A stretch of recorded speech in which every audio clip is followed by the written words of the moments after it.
Germany and Turkey issue statements on Nagorno-Karabakh conflict, urging more efforts for a fair solution. The military drills of Azerbaijan's armed forces continue. The father of fuzzy logic, prominent scientist of Azerbaijani origin, Lutfizadeh, celebrates his 94th birthday.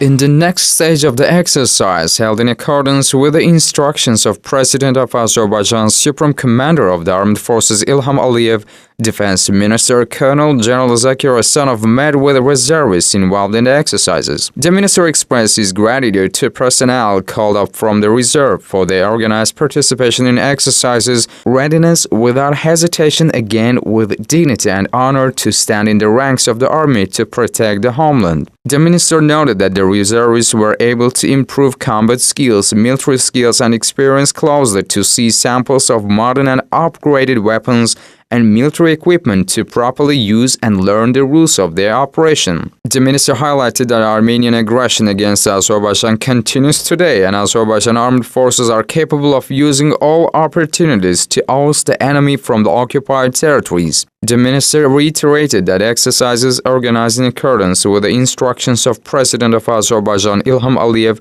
held at a high level. Overall, the exercises involved 15,000 servicemen from the personnel, up to 300 armed vehicles, over 200 missile and artillery troops installations, approximately 20 aircraft of the air forces, as well as air defense missile formations equipped with modern air defense complexes. In accordance with the order of the Supreme Commander-in-Chief of the Armed Forces, up to 5,000 reserve forces and about 300 motorized vehicles are involved in the exercises in order to examine the level of fulfillment of the mobilization tasks by the formations and units.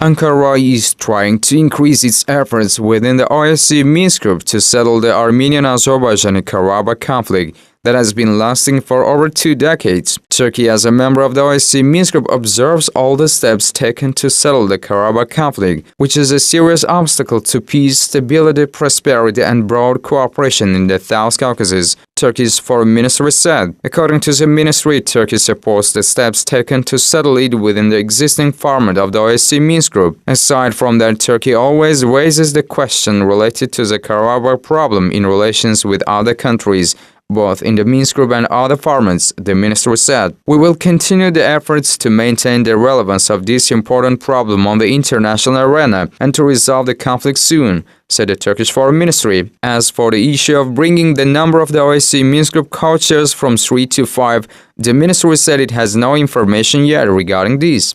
Germany is increasingly concerned at the recurring violations of the 1994 ceasefire agreement.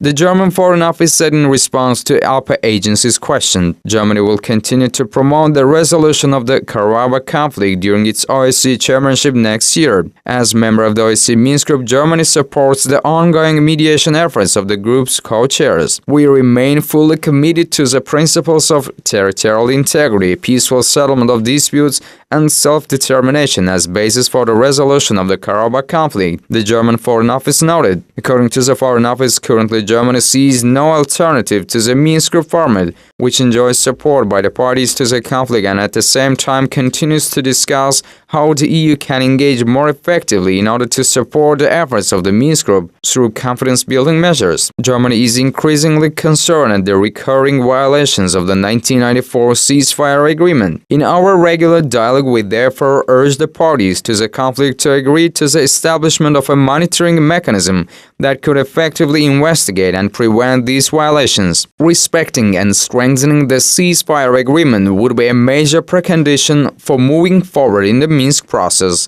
the German Foreign Office added. Armenia's recent attempt to include the lavash into the list of the intangible cultural heritage of UNESCO, allegedly as Armenian bread, and fife as Armenian national musical instrument, prompted Azerbaijani scholars to explore ancient Armenian dictionaries which absolutely lack such notions.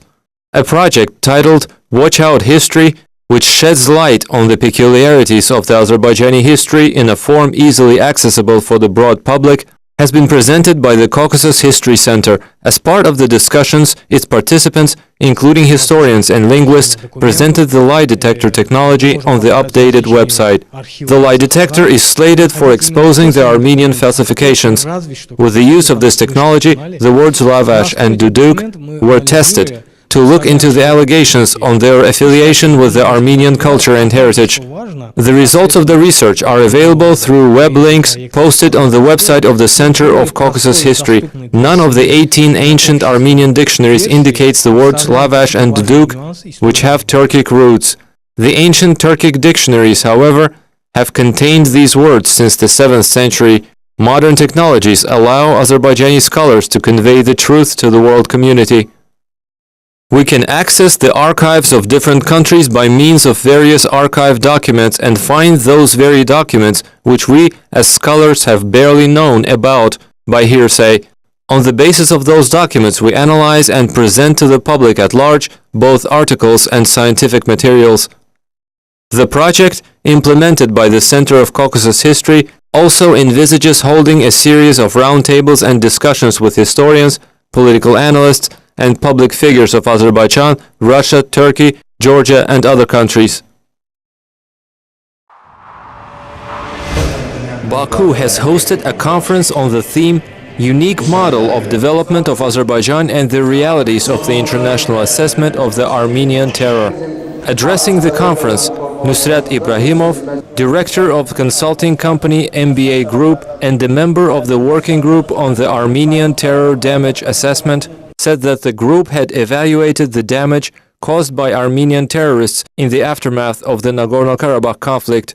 According to the outcomes of the evaluation in 1989-1993, as a result of the occupation of Nagorno-Karabakh and 7 administrative districts, historical and cultural monuments of Azerbaijan sustained damage worth $177 billion. Damage to the property of citizens was estimated at another 55.4 billion manats, Ibrahimov said. He added that the damage caused to the underground and overground natural resources in the territory of the occupied Nagorno-Karabakh is estimated at $190 billion. In other words, the total damage is estimated at $437.6 billion on the Azerbaijani side. The research was organized by the Azerbaijan Appraisers Society. Ibrahimov said that the amount of damage caused to Azerbaijan as a result of Armenia's continued aggression is growing every year. The conflict between the two South Caucasus countries emerged in 1988 when Armenia made territorial claims against Azerbaijan. As a result of the ensuing war, Armenian armed forces occupied 20% of Azerbaijan's territory, including the Nagorno-Karabakh region and 7 surrounding districts. The two countries signed a ceasefire agreement in 1994. The co-chairs of the OSCE Minsk Group, Russia, France, and the United States, are mediating peace negotiations.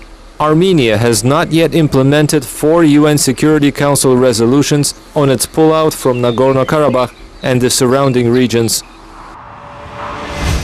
Armenians still prefer to resolve their problems by emigrating, a national catastrophe of the post-Soviet country. Non-stop outflow of people triggered by political and economic factors threatens to turn Armenia into a desert island in the nearest future. The most recent data by the National Statistical Service says about 22,000 people renounced their Armenian citizenship over last year. Meanwhile, more than 47,000 citizens permanently left Armenia in 2014, surpassing the same number in 2013 by 7,000. The Armenian leadership hoped that the crisis in Russia will force Armenian migrants to return to homeland, and it will in turn reduce the number of immigrating citizens. But all has gone vice versa, and now the immigration is gaining momentum, a Yerevan-based newspaper Haykanak Zamanak reported. The official data claims that 330,000 citizens have left Armenia over the 7 years of tenure of incumbent President Sarkisyan. However, the real number reaches around 380,000 according to unofficial data.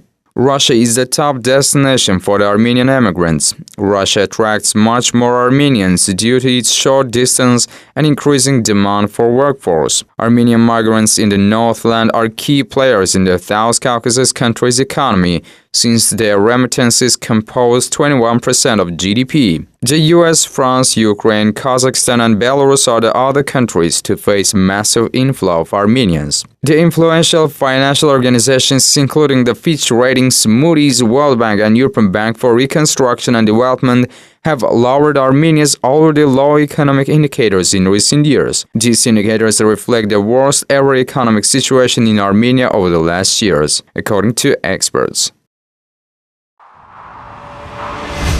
The State Securities Committee of Azerbaijan registered the issue prospectus of ordinary registered shares of 1,000 gas corridor in the amount of $300 million, said the report of the State Securities Committee. 100 shares at a par value of $3 million each will be issued within the framework of the emission. Placement of the prospectus of the emission will be carried out by converting of the same number of shares at a par value of $1 million each into it. The Southern Gas Corridor will allow Europe to diversify its hydrocarbon supply sources and strengthen energy security, and also will allow Azerbaijan to obtain a new market in Europe. A final investment decision was made on December 17, 2013 on the Stage 2 of the Shah Deniz offshore gas and condensate fields development. The gas produced at this field will first go to the European market by 10 billion cubic meters. Around 6 billion cubic meters will be annually supplied to Turkey. As part of the second stage of the field's development, gas will be exported to Turkey and European markets by expanding the South Caucasus gas pipeline